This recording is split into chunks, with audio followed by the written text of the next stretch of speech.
As WPP Media unveils its this year next year report, that is TYNY 2026, Impact Magazine is here to talk to the industry leaders to decode what's going on in the industry and how brands should stay ahead.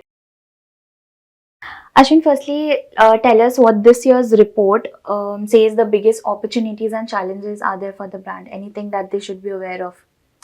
No, I think a couple of trends that we've been seeing over the past few years is this whole movement towards more accountable media and marketing investments, right? And we are seeing commerce spends grow. In fact, we are projecting 26 commerce spends to grow at almost 24% over 25, right? Similarly, the way we are classifying, spends is based on different aspects. Like, for example, location is all media which is targeted at a particular location, regardless of whether it is offline, online, it doesn't matter. If you look at commerce, it's by itself is one category. Intelligence is a category where a lot of the search comes in, and nowadays even the AI-driven search is coming into intelligence as a category. When we look at TV, we are looking at TV as a combination of not just linear TV, but also digital extensions of TV, which means CTV and even OTTs being watched on mobile. So clearly, the growth of commerce is one trend. The second is the fact that the way we look at mediums, that definition is changing. That's why I gave these examples. TV is not linear TV alone. Yeah. TV is linear TV plus CTV plus OTT on mobile. That is how we are imagining TV now. Because when TV started off, it was a terrestrial distribution. Then cable got added to terrestrial. Then DTH got added to cable. So it became terrestrial, DTH, cable. And now there is internet. So similarly, if you look at out-of-home, it was primarily offline out-of-home, but now there's digital out-of-home getting added to it. So really the way we look at media growth, not just commerce, the fact that technology is changing the way every form or every medium within the AdEx is growing or is engaging with consumers and audiences. That is the big shift that is happening. And that has an implication of the way brands look at audiences, they look at audience data, the way they are able to bring their own data to marry with the audience data that comes from platforms, and to be able to intelligently target those audiences with their communication. That really is the shift that we are seeing happening. Okay. So what would you say will be the challenges here? Like any measurement metrics that is... So really the challenge obviously is to look at all of this holistically, because as consumer attentions got fragmented, media on which you can find those consumers has also got fragmented. So the time that we spend as audiences on any particular platform is getting limited. We are spending it across multiple platforms. We don't end up watching one large television episode or a long television episodes of the 22 minutes or an hour. We end up probably watching 20 reels in 22 minutes. So the attention fragmentation is for real. And with attention fragmentation, the fragmentation of your presence across platforms is also real. So how do you look at signals coming from different environments, homogenize all those signals, homogenize it with your understanding of consumers from your first party data, and to be able to make the right media choices to reach and engage with consumers is really going to be the biggest challenge in this year. Okay. And which sectors or industries are growing, like are expected to grow the most this year? I think if we look at the past few years, the one big chunk of growth which has been driven is through the SME sector, right? Okay.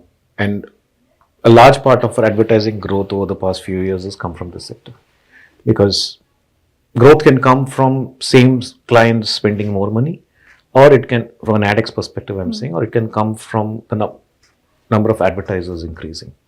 I think India's AdEx growth over the past few years has been driven by an increasing number of advertisers coming into the formal advertising economy, right? And thus SME has been powering it. So we project about 17,800 odd crores of incremental advertising in 2026 over 2025. And out of that 17,800 crores, almost 10,000 crores is going to come from SME. So really, that is going to be a big chunk of the incremental AdEx that we'll see in 2026. Apart from this, we'll continue to see BFSI, we'll continue to see auto as well drive growth. Uh, there will be a reasonable amount of stability with sectors like CPG. I think this year we'll truly see the impact of the GST rationalization that happened in the slabs, and we saw green shoots of it in the end of last year, around December. We've seen that in January this year. So I feel that CPG also and FMCG in general will see a stable growth in advertising spends. Where that spends will happen, what kind of platforms, for what reasons those spends will happen, I think that will be defined by the objectives of every brand within the portfolio. Right? Okay. So the report mentioned somewhere that Q-commerce is growing, right? So also with that, I have seen that there are several offline retail activations that are going on. By many brands are doing that. So both of the concepts are very different. Can you tell us how this is growing together? So yeah, I think last year was as seen, and I think I spoke about it when we were presenting the numbers, that last year was also seen traditional offline retail rebound. Yeah. And the festive was a perfect example of apparel, for example, as a category which was struggling over the past in 2024, 2023. That as a category really came back. Brands which were seeing sluggish sales across mid-tier to low, I would say, are in the mid-tier space of apparel brands. They all had a blockbuster, season from a festive perspective. We're seeing brands adding new stores because there are footfalls happening. We have seen the proliferation of premium shopping spaces across smaller towns. So there are two different, parallel tracks as far as retail is concerned. And the reason being, as a consumer, when you walk into a store or you walk into a shopping environment in a mall, for example, you're walking in not just to buy something, you're also walking in for the experience. And as disposable incomes have grown, as the stress and pressure in household income generated by COVID that is kind of now, reduced, there is more disposable income in people's hand. And last year, we should not forget, two major things happened. One was the rationalization of the income tax slabs, which was the beginning of the year. And the second was the rationalization of the GST slabs. Both these had an impact in the disposable income in people's hands. And you could see that in the way people started going out, whether it was to watch a movie, whether it was to watch a concert, or whether it was to go and shop in a mall, right? So that's one aspect. Quick commerce growth was originally on the back of convenience, right? And very narrow SKU of products which were available in a 10-minute window for you to deliver. And most of the use cases that happened from a consumer perspective was around convenience, instant requirement. But those use cases kept on changing. Today, there is in some form a convergence of large, I would say, marketplaces with quick commerce marketplaces. In what and why I say that? Large marketplaces like an Amazon or Flipkart are launching their quick commerce solutions. If I look at existing Flipkart, quick commerce players like Blinkit, for example, they're expanding the SKUs there. So today, you can even buy a refrigerator from Blinkit. You can buy a room heater from Blinkit. You can buy so many more categories from quick commerce platforms that you could not. But it may not get delivered in 10 minutes. It may get delivered in half an hour. It may get delivered. So in that sense, there's some kind of a convergence happening between platforms, and which is also reflected in the way consumers are using those platforms, right? So offline retail is all about experience and going out. Quick commerce and commerce in general is about convenience, being able to compare, being able to actually buy stuff sitting where you are. So two different use cases, I would say. So coming to my final question, the report mentioned that right now a major chunk of the consumers are Gen Z and Gen Alpha. So how do you think the legacy brands who have the benefit of scale and trust, how should they evolve themselves so that they are, relevant to this cohort? Honestly, yeah, we're saying that Gen Z is a large segment. We're also saying that Gen Alpha is becoming a relevant segment now. It is becoming one, right? Okay. So that is the future, I would say, consumer. But let's not forget Gen X, which is probably the largest contributor to any company's top line, right? And that in a country like India is also a very, very big chunk, right? Which also has the money to spend, has the maximum disposable income. So from a brand's life cycle perspective, there are today's customers and there are tomorrow's customers. How do I continue to retain and grow my customers today, which I would say be somewhere between Gen X and Gen Z? That's where my core set of customers will lie, or consumers will lie. But how do I stay relevant for Gen Alpha? Because they are going to be my future customers. So really, we need to think in this perspective that these are my future customers, these are my today's customers. How do I stay relevant and continue to grow my share within today's customers? And how do I reimagine myself for the customers for tomorrow?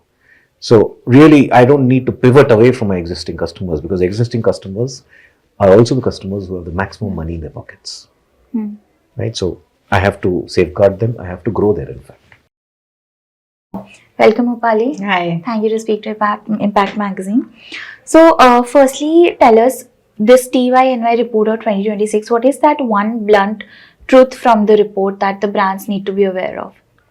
I think the one, I wouldn't call it blunt truth, I would much rather say the truth, is about how we summarized the report. And while we spoke about 10 trends, and we spoke about only 10, right? There are many other trends also which happen.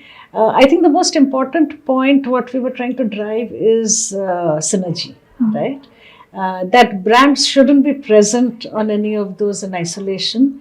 But when it is orchestrated through synergy is when growth happens, and when it becomes possible to spend the media dollar effectively.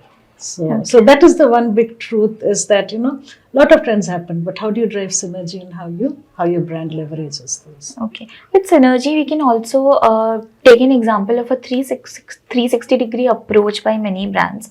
So, in such a campaign where digital, TV, OOH, every medium is approached, so how is the measurement calculated?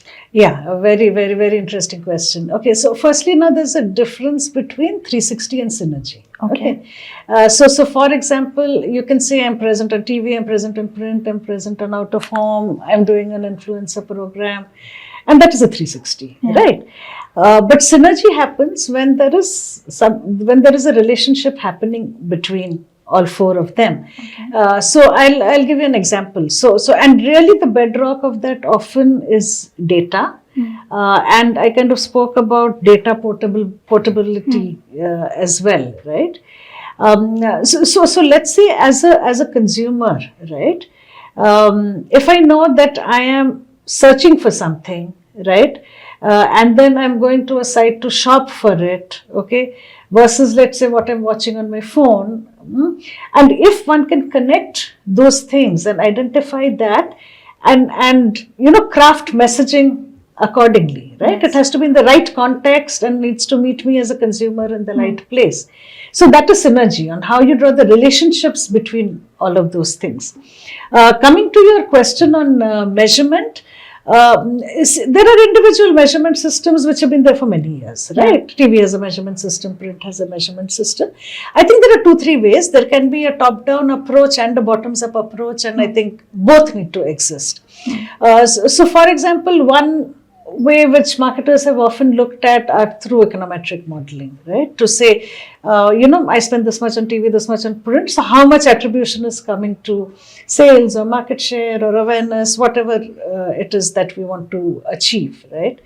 The other way of measurement is in the creation of data clean rooms, right? Okay. That is where, a lot of your campaign data, a lot of a brand's own first party data all sit together, and you can actually look at what's working and what is the attribution. Okay. On certain things, what you measure becomes important, right? So for example, if I were to do a full page ad on print for a big sale, okay, one way to measure that is to maybe do something like a next day recall.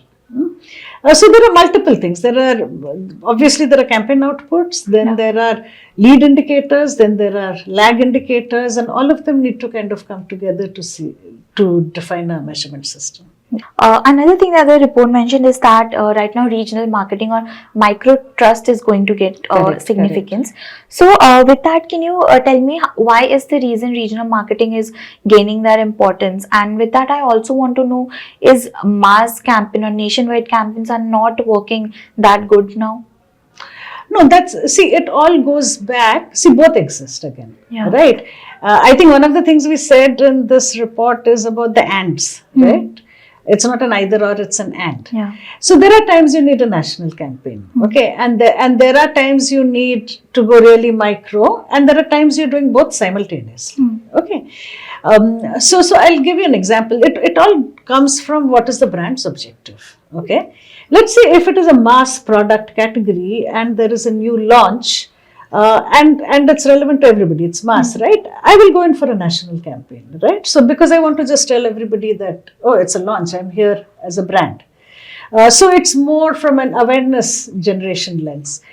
When I want to really connect very deeply and build engagement with a consumer, that is when, it's important to go micro. It is important to build that micro trust is what you were talking about. Because even for a similar category, that's when it's dipping into culture. Okay, it's dipping into a cultural nuance. It's dipping. So let's say a homemaker in a Maharashtra has a different cultural context than in a Tamil Nadu, for example, right? So as a brand, one has to reach them in their context, and therefore one has to reach them through people they trust, right? And who have credibility. So both are necessary, and both exist, and both can happen. They are just serving different purposes in the whole consumer journey. Got it. So one more thing, last year we saw a lot of retail stores coming up. Many brands who are not into retail, they have come to offline retail stores. So while Q-commerce is also growing and retail stores are also coming, these are very varied concepts. So how both of these are working in the market? Yeah, see, this is very interesting, and this is some amount of convergence that's happening. Okay, right. So perhaps what you're talking about is there are a lot of D2C brands which have now opened physical outlets, correct? And then there are these quick commerce platforms. See, again, both are happening, and typically your D2C brands or digital only brands or commerce only brands who've opened physical stores, it is often to expand the customer base, right? I'm looking to acquire a new kind of customer. Or they could be in a category which needs certain touch and feel, let's say an apparel, for example, right? So therefore they open that. Sometimes it is from an imagery lens, right? So maybe you will see some furniture retail who will set up very signature retail outlets, which is communicating the whole imagery. It's a really nice outlet. So that's happening. So they're expanding. It's a way of expanding distribution, right? And therefore gaining new customers. Got it. Also for influencer marketing, the concept of trust is coming into the picture right now. Many consumers can guess, while they also have to mention that it's an ad, but many consumers can understand that it's an ad and not trust to go forward with that product. So how can that thing be managed? See, consumers are very intelligent. Yeah. Okay. You remember David Ogilvy had said, the consumer is your wife, right? So it's you and me. The consumer is very intelligent. So sometimes they know it's an ad. Maybe sometimes it's all about how you craft the content, right? So if the content that the influencer is putting out there is meaningful and resonates and is of value to the consumer, it will resonate. They will still engage with it. They will still forward it, and it will still work for the brand. Okay. So it's about what you're saying. That's Okay. important. And with that, I also want to know, how should a brand choose an influencer? Because there are fake followers, fake engagement in the concept. So how, apart from reach or apart from their popularity in a region or their number of followers, what other metrics should be considered while going for an influencer? Yes. So here a safe, a brand safe environment, or to ensure that it's not a bot and there's no fraud, becomes very, very important. It becomes important to, therefore, for a brand to work with partners who have tools and technology to assess those. How do you choose an influencer is not just through reach, right? And for instance, brands who work with us, we have this very extensive tool which will tell you that, if this is I want to do this in Maharashtra, for example, and this is my product category, right? This is my kind of target audience. Who would be the right influencers? Not just, and there are multiple parameters which those influencers have. It's not just reach. It's reach, how well they have worked for the category, how credible they are, and all of that comes into what we call an influencer score. Okay. And that helps us determine whether you should be going for influencer A or influencer B, or which influencer. Okay. Is it some kind of an app that is used, or it's... No, it's not an app. It's basically a system and a tool we have built with a lot of data, Okay. And that is an influencer planning stack. Okay. Is it that brand AI, I think someone mentioned? Yes. That, okay. So finally, anything you would love to advise the brands for the coming year? Anything they should go forward? Any opportunities you see for them? I think one is, I think I keep going back to what we said about synergy, right? And in order to drive synergy, it's very, very important to set up the right data and measurement mechanisms. And brands should therefore invest in that, Okay. Another thing is, brands should also focus on how you balance short-term versus long-term. That becomes very, very important, right? You drive short-term sales through, let's say, performance marketing, e-commerce, etc. But there is also a long-term brand equity and a long-term brand awareness that's important. It's important to continually balance both. So that's really important. Okay. So these are just the two things. Got it, Upali. Thank you. Thank you for so speaking much. to us. Thank you.